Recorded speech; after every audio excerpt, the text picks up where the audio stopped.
Hello everyone, hi, this is Akhila. మేము past ఒక 5 years నుంచి అక్క దగ్గర ట్రీట్మెంట్ తీసుకుంటున్నాము.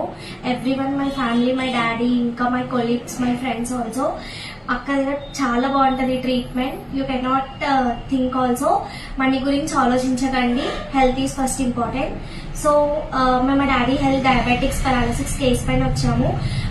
బయట హాస్పిటల్లో కంటే అక్క దగ్గర చాలా చేంజెస్ చూసాము. So daddy with in a month or 2 months daddy walk చేయడం చూసాం. హెల్త్ అని, కిడ్నీ అని, ఏదైనా సరే చాలా బాగుంది. మేము ఎంత close actually. Thank you Akhila, and thank you చాలా పేషెంట్స్ పంపించినందుకు. Thank you. అలా థ్యాంక్ యూ వద్దక్క, నువ్వు చాలా ఎక్కువ మాకు. అండ్ ఇంకా నువ్వు చాలా పెద్దగా అవ్వాలి, ఏదో పొజిషన్ లో ఉండాలని నేను అనుకుంటున్నాక. Thank you so much. I wish నువ్వు పెద్ద డాక్టర్ అవ్వాలి. ఇంకా అన్నా కూడా